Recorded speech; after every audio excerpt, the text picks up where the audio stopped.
Hello students, आज हम आपको 10वीं कक्षा के गणित विषय के अभ्यास 4 जिसका नाम द्विघात समीकरण है के अंतर्गत प्रश्नावली 4.1 पढ़ाने जा रहे हैं, जिसमें आपको विशेष रूप से द्विघात समीकरण की परिभाषा, दिए गए समीकरण की जांच करके ये पता करना कि दिया गया समीकरण द्विघात समीकरण है अथवा नहीं। उसके बाद कुछ दिए गए शर्तों के अनुसार द्विघात समीकरण को बनाना सीखना है।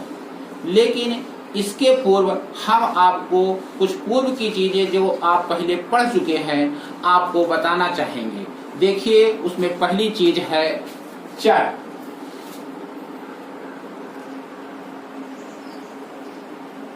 चर क्या होता है? वे प्रतीक जिनका मान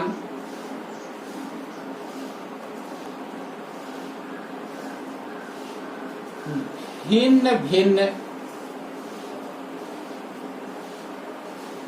स्थानों पर भिन्न भिन्न होता है, भिन्न भिन्न होता है, चर कहते हैं।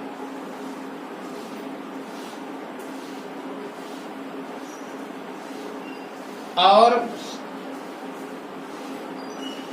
सामान्यतः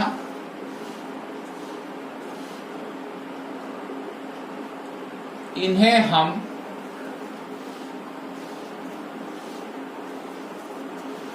अंग्रेजी वर्णमाला के अंत के अक्षरों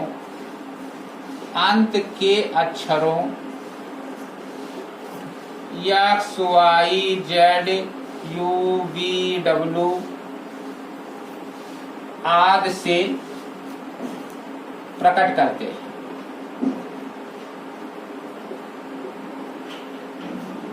बच्चों, आपने चर अचर के बारे में बहुत पहले से ही पढ़ते आ रहे हैं, पढ़ा होगा, लेकिन एक बार फिर से इसे अच्छे से समझिए।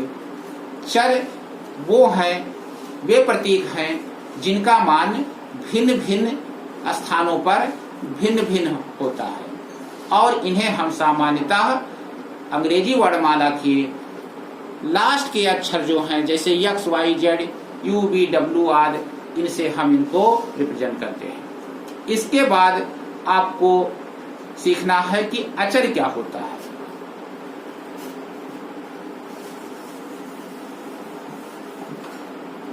अचर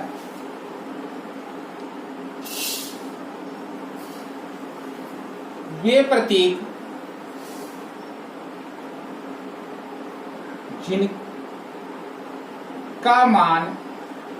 जिनके मान सभी स्थानों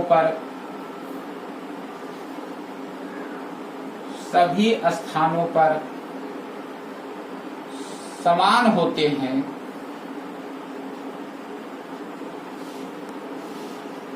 उन्हें अचर कहते हैं। और सामान्यतः इन्हें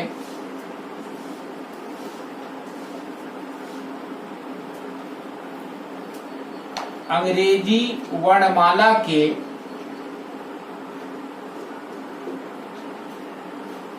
प्रारंभ के अक्षरों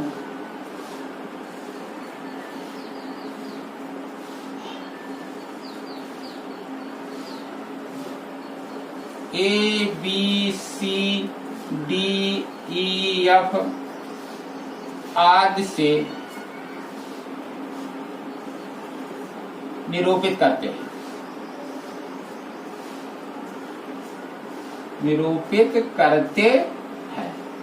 ठीक है बच्चों, वे प्रतीक जिनके मान सभी जगह पर समान होते हैं उन्हें हम अचर कहते हैं, और इनके मान कभी नहीं बदलते हैं, और इनको हम अंग्रेजी वर्णमाला के प्रारंभ के अक्षर A B C D E F G H आदि से हम प्रकट करते हैं। अब आपको जानना है कि व्यंजक क्या होता है। व्यंजक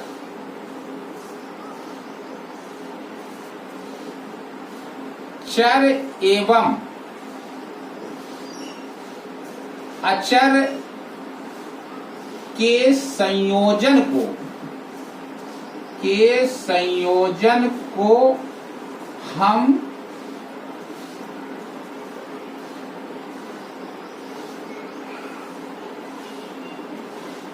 व्यंजक कहते हैं। यदि हम दो चर या चर और अचर इनका संयोजन कर दें तो जो हमें प्राप्त होगा उसे हम व्यंजक कहेंगे। जैसे 2x plus 3 ax square plus bx 3x square plus 5x plus 9, ये सब क्या है? ये सब व्यंजक है। अब आपको सीखना है पद, कि पद क्या होता है। पद क्या होता है? आप गणित पढ़ते समय अक्सर पद शब्द का प्रयोग करते हैं, लेकिन ये जानना आपके लिए नितांत आवश्यक है कि आखिर में पद होता क्या है। प्लस धन या ऋण चिन्ह के द्वारा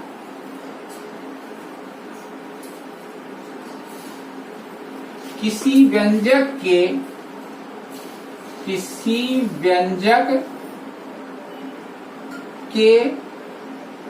अलग किए गए भाग को पद कहते हैं। जैसे ये देखिए, इसके पहले कौन सा साइन है? 2x। दो साइन के बीच का भाग यदि हम अलग कर ले तो इस व्यंजक 2x प्लस 3 में 2x क्या है? ये इसका एक पद है। ऐसे 3 ये भी इसका एक पद हुआ। इस व्यंजक में देखें ax स्क्वायर प्लस bx में, तो ये प्लस साइन के द्वारा अलग किया गया भाग है, तो ये ax स्क्वायर क्या है? इस व्यंजक का एक पद है। ऐसे ही bx भी क्या है? एक पद है। ठीक इसी तरह इस व्यंजक में 3x स्क्वायर एक पद हुआ, दूसरा पद 5x और तीसरा पद 9 है।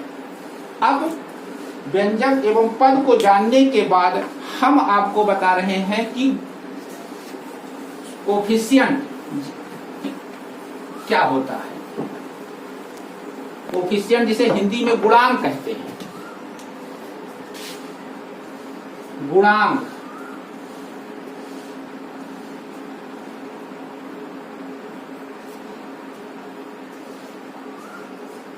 किसी व्यंजक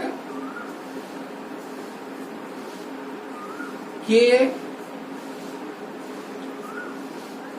किसी पद में अचर गुणनफल को, अचर गुणनखंड को हम पद कहते हैं।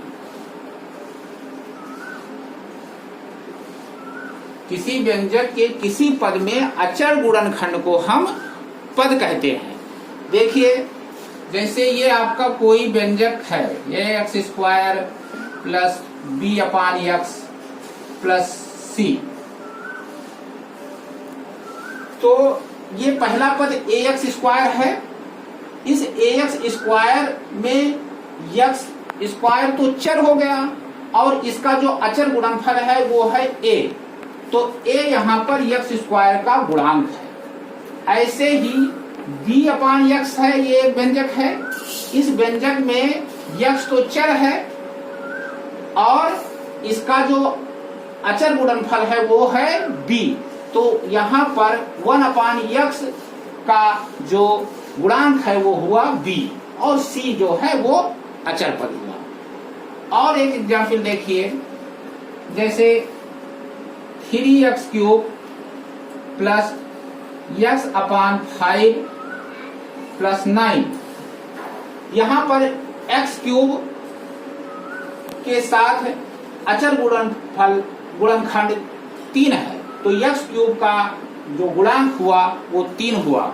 ऐसे ही x अपान 5, यहाँ पर x के साथ जो अचर गुणनखंड है वो 1 अपान 5 1/5 है, इसलिए x का जो गुणांक हुआ वो 1/5 हुआ और इस व्यंजक में 9 जो है ये अचर पद है। अब आपको हम बताएंगे समीकरण, और समीकरण के बाद फिर आपको हम बताएंगे कि द्विघात समीकरण। तो द्विघात समीकरण जानने से पहले ये जानिए कि समीकरण क्या होता है।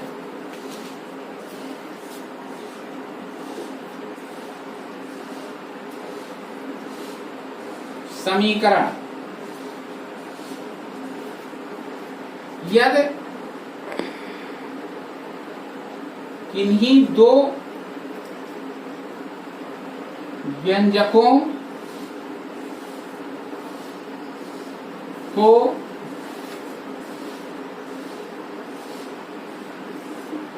बराबर चिन्ह के द्वारा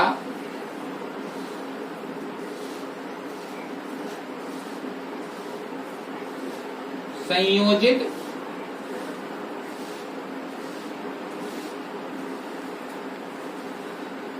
किया जाए तो इस प्रकार जो हमें प्राप्त होगा उसे समीकरण कहेंगे, उसे समीकरण कहेंगे। उदाहरण,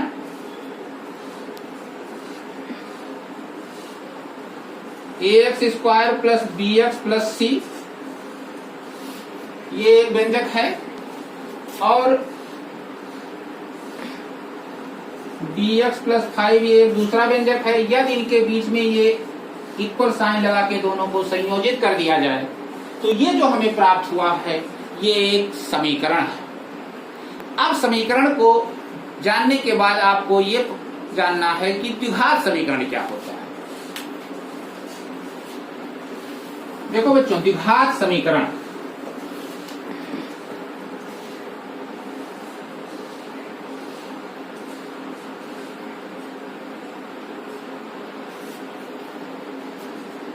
ax² plus bx plus c बराबर 0, जहां a = 0 के रूप के समीकरण को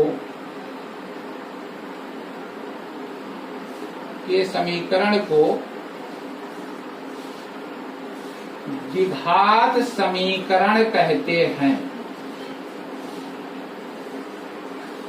मतलब वे समीकरण जो ax² plus bx plus c बराबर 0 के रूप में होते हैं, जहां पर a कभी 0 ना हो, को हम द्विघात समीकरण कहते हैं। या दूसरी भाषा में ऐसा हम कह सकते हैं कि वे समीकरण जिनको हम ax² plus bx plus c बराबर 0 के रूप में निरूपित कर सके, जहां a कभी 0 ना हो, को हम द्विघात समीकरण कहते हैं। उदाहरण, 3x² प्लस 5x प्लस 9 बराबर 0, ये समीकरण आपका द्विघात समीकरण है। x² प्लस 8 बराबर 0, ये भी समीकरण बच्चों द्विघात समीकरण है, क्योंकि इस समीकरण को हम ऐसे लिख सकते हैं x² प्लस 0x प्लस 8 बराबर 0, और ये समीकरण अब इसी रूप में हो गया जहां a बराबर 1, b बराबर 0 और c बराबर 8 है। तो ये समीकरण भी आपका द्विघात समीकरण हुआ। तो बच्चों, अब हम एक्सरसाइज 4.1 प्रारंभ करेंगे, जिसमें आपको कुछ समीकरण दिए गए हैं और जांच करके ये पता लगाना है कि ये दिया गया जो समीकरण है वो द्विघात समीकरण है अथवा नहीं है। और उसके बाद आगे इसी एक्सरसाइज में हमें ये पढ़ना है कि यदि कुछ शर्तें दी जाएं तो उसके अंतर्गत हम द्विघात समीकरण कैसे बनाएंगे। तो एक्सरसाइज हम 4.1 प्रारंभ करते हैं। तो अब हम एक्सरसाइज 4.1 के प्रश्नों को हल करना प्रारंभ करते हैं। इस एक्सरसाइज में कुल 2 प्रश्न हैं। पहले प्रश्न में कुल 8 भाग हैं और दूसरे प्रश्न में 4 भाग हैं। अतः हम पहले प्रश्न के प्रथम भाग को हल करना प्रारंभ करते हैं और इसे आप ध्यान से देखिए। पहला प्रश्न का पहला भाग है x + 1 का होल स्क्वायर बराबर 2 × x - 3। इसको जांच करके आपको ये पता करना है कि यह द्विघात समीकरण है कि नहीं है। तो देखिए मैं इसका जांच किस प्रकार करता हूँ। देखिए ये है x + 1 का होल स्क्वायर। हम इस ब्रैकेट का प्रसार करें तो हमें मिलेगा x² + 1² + 2x a + b के होल स्क्वायर वाले सूत्र से, और इस 2 को इस ब्रैकेट के अंदर गुणा करते हैं तो ये मिला हमें 2x - 6। अब इस दाएं पक्ष के सारे पद को हम बाएं पक्ष की तरफ लाते हैं। तो x² + 1 + 2x - 2x + 6 बराबर 0 implies that x² 2x cancel हो जाएगा, 1 + 6 बराबर 7 होगा। तो x² + 7 = 0। तो हम इसे ऐसे भी लिख सकते हैं x² + 0x + 7 बराबर 0। अब हम लिखेंगे चूंकि उपरोक्त समीकरण ax² + bx + c बराबर 0 के रूप में है, अतः दिया गया समीकरण द्विघात समीकरण है। द्विघात समीकरण है। ठीक है बच्चों, अब हम पहले प्रश्न के दूसरे भाग को हल करते हैं। इसमें आपको दिया गया है, देखिए आंसर फर्स्ट का ये दूसरा पार्ट, आपको समीकरण दिया गया है x² - 2x = -2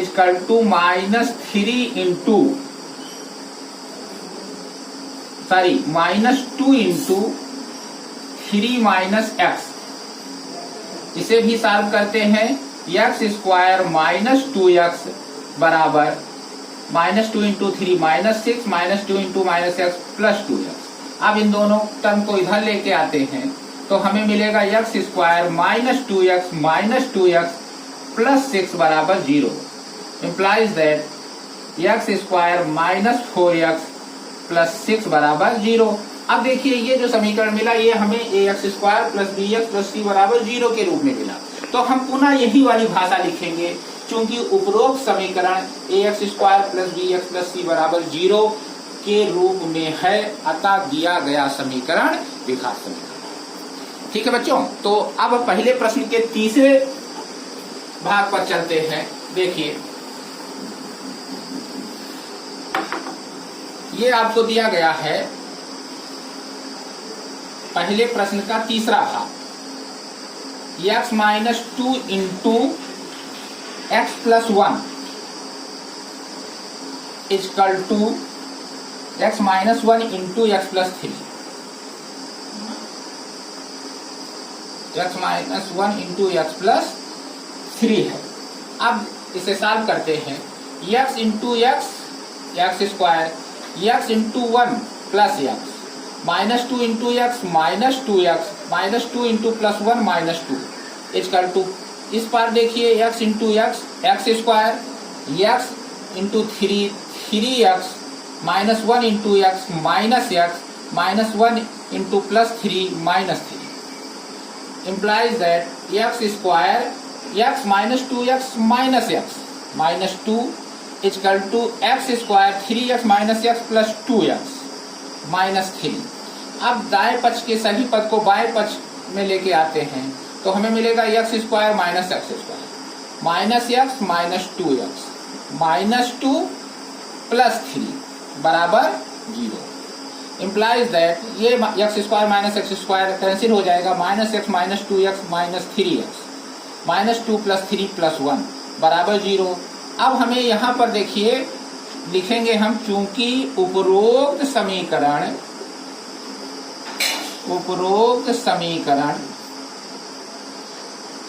ax square plus bx plus c बराबर 0 के रूप में नहीं है,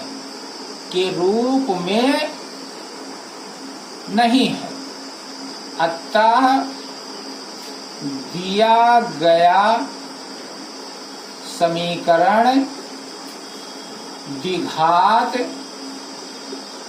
समीकरण नहीं है। ये आपका समीकरण ax square plus bx plus c बराबर 0 के रूप में बच्चों नहीं मिला, इसलिए ये समीकरण द्विघात समीकरण नहीं होगा। अब हम पहले प्रश्न का एक और प्रश्न सॉल्व कर देते हैं। इस प्रकार से 4 प्रश्न मेरे द्वारा सॉल्व हो जाएंगे, बाकी 4 आप इसी तरीके से स्वयं हल करने का प्रयास करेंगे। देखिए मैं सॉल्व करता हूं पहले प्रश्न के चौथे भाग, पहले प्रश्न के छठे भाग। ये आपको दिया गया है X square plus 3x plus 1 X square plus 3x plus 1 बराबर x माइनस 2 का whole square implies that X square plus 3x plus 1 बराबर, इसे a माइनस बी के होल स्क्वायर से प्रसार करेंगे इस ब्रैकेट का, तो हमें मिलेगा एक्स स्क्वायर प्लस 2 का स्क्वायर 4 माइनस 2b मतलब माइनस 4। अब सभी पद को इधर लेके आते हैं तो हमें मिलेगा x square minus x square plus 3x, ये माइनस 4x इधर आएगा तो प्लस 4x, फिर plus 1 minus 4 equal to 0 implies that X square cancel, 3x plus 4x 7x 1 minus 4 minus 3 equal to 0। अब ये समीकरण ही बच्चों आपको द्विघात समीकरण नहीं मिला है, क्योंकि ax square plus bx plus c बराबर 0 के रूप में ये नहीं है। तो यहाँ पर भी हम अब इसके बाद ये भाषा लिखेंगे, चूंकि उपरोक्त समीकरण ax square plus bx plus c बराबर 0 के रूप में नहीं है, अतः दिया गया समीकरण द्विघात समीकरण नहीं है। तो बच्चों पहले प्रश्न में कुल 8 भाग हैं, 4 मैंने हल कर दिए हैं, बाकी 4 आप इसी तरह से हल करने का प्रयास करेंगे। तो बच्चों अब हम दूसरे प्रश्न पर चलते हैं। दूसरे प्रश्न में कुल 4 भाग हैं और उनको मैं हल कर रहा हूं और आप समझने का प्रयास करिए एक एक करके। देखिए दूसरे प्रश्न के पहले भाग में आपसे कह रहा है कि एक आयताकार भूखंड का क्षेत्रफल 528 वर्ग मीटर है, क्षेत्र की लंबाई चौड़ाई के दुगने से एक अधिक है। आपको यहाँ पर भूखंड की लंबाई चौड़ाई ज्ञात करनी है, इसके लिए द्विघात समीकरण बनाना है। तो सबसे पहले हम मान लेते हैं कि देखिए आंसर सेकंड का ये पहला प्रश्न है, माना आयताकार भूखंड की चौड़ाई बराबर x मीटर, इसलिए आयताकार भूखंड की लंबाई, जैसा कि प्रश्न में कह रहा है लंबाई चौड़ाई के दुगने से एक अधिक है, मतलब x का दुगना 2x, उसमें एक अधिक करें 2x प्लस 1। अब प्रश्नानुसार देखिए, प्रश्नानुसार x इंटू 2x प्लस 1 बराबर 528, क्योंकि आयताकार क्षेत्र का क्षेत्रफल लंबाई गुणे चौड़ाई होता है और क्षेत्रफल दिया गया है कि 528 वर्ग मीटर है। तो हम लंबाई गुणे चौड़ाई बराबर 528 कर देते हैं और इससे एक समीकरण प्राप्त करते हैं, x into 2x square plus x बराबर 528। इसको इधर भेज देते हैं तो मिला हमें 2x square plus x minus 528 बराबर 0। ये आंसर आपका हो गया। अब हम दूसरे भाग पर चलते हैं, दूसरे प्रश्न के। इसमें आपको कह रहे हैं कि दो क्रमागत धन पूर्णांकों का गुणनफल 306 है, हमें वो धन पूर्णांक ज्ञात करने हैं। तो देखो बच्चों, क्रमागत धन पूर्णांक क्या होते हैं?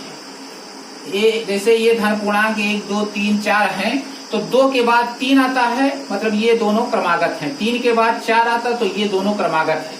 मतलब किसी धन पूर्णांक में यदि हम एक जोड़ दें तो उसके आगे वाला धन पूर्णांक मिल जाता है। तो मान लेते हैं कि पहला धन पूर्णांक x है। आंसर दूसरे का दूसरा भाग। माना पहला धन पूर्णांक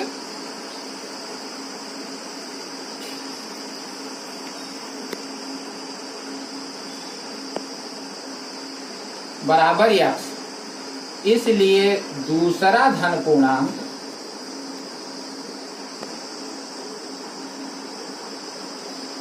बराबर x प्लस 1।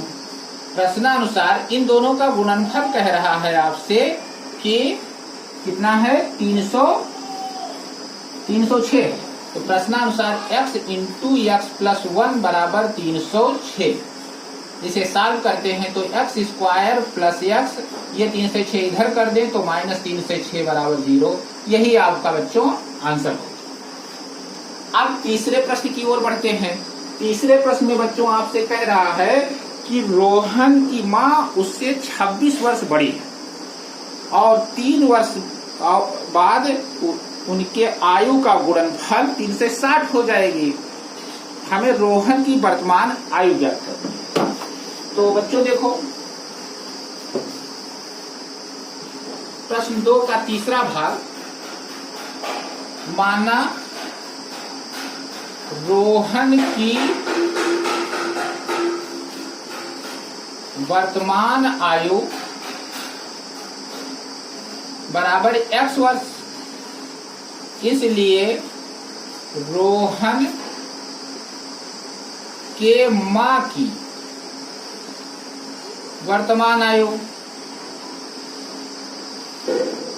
ये आपका हो जाएगा x धन 26 वर्ष, क्योंकि रोहन की माँ रोहन से 26 वर्ष बड़ी है बच्चों। अब 3 वर्ष बाद दोनों की आयु 3-3 वर्ष बढ़ जाएगी। तो 3 वर्ष बाद देखते हैं, 3 वर्ष बाद रोहन की आयु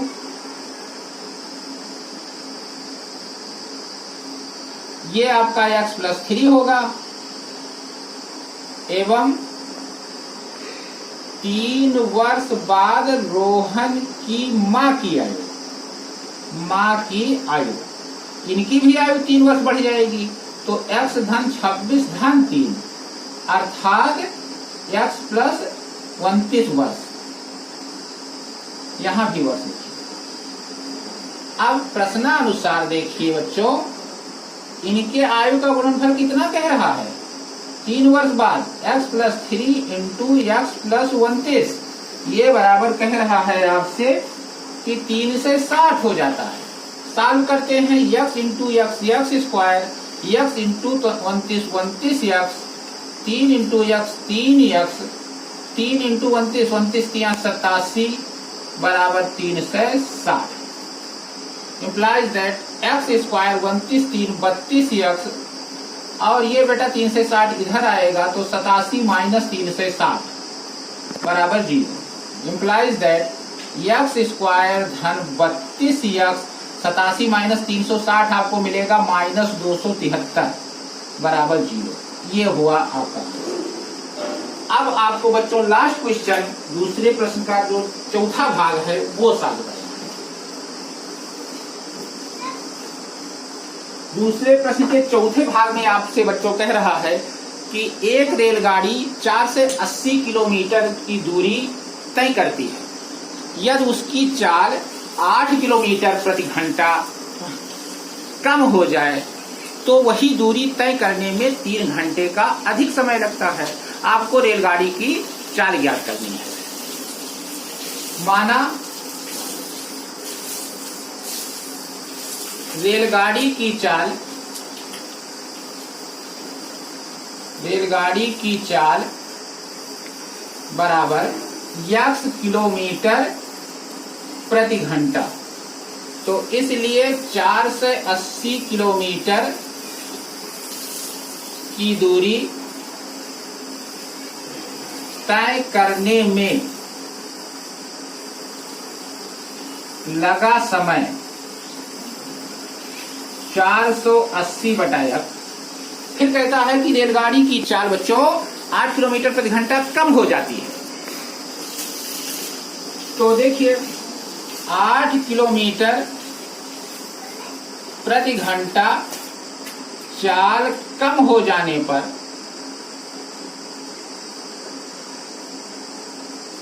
वही दूरी तय करने में लगा समय, वही दूरी मतलब 4 से 80 किलोमीटर की दूरी, वही दूरी तय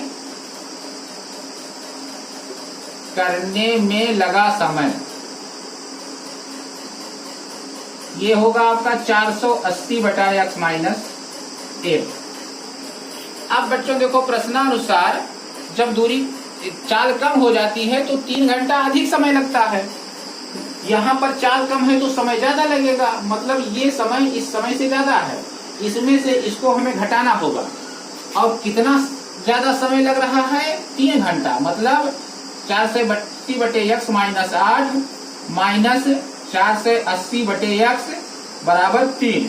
3 से इस समीकरण को भाग करते हैं तो ये हमें मिला 160/x माइनस 8, क्योंकि 16 3 48 होता है, फिर माइनस 160/x बराबर 1। लघुत्तम लेते हैं बच्चों, तो लघुत्तम आपको मिलेगा x इंटू x माइनस 8, ये यहाँ मल्टीप्लाई होगा तो 160x minus 160 into x minus 8 बराबर 1। इधर सॉल्व करते हैं तो 160x माइनस 160x और माइनस इंटू माइनस प्लस हो जाएगा, 16 8 128 होता है बच्चों। इस प्रकार से ये 1280 होगा बटे x स्क्वायर माइनस 8x बराबर 1 को 1/1 लिख दे, इससे ये कैंसिल होगा। और उसके बाद क्रॉस मल्टीप्लिकेशन करते हैं तो x स्क्वायर माइनस 8x बराबर 1280 मिलता है। ये इधर कर दे तो x square minus 8x minus 1280 बराबर 0। बच्चों यही आपका अभीष्ट द्विघात समीकरण है। तो इस प्रकार से बच्चों आपने द्विघात समीकरण बनाना सीखा। अब हम अगले एक्सरसाइज 4.2 में आपको द्विघात समीकरण का हल निकालना बताएंगे। धन्यवाद।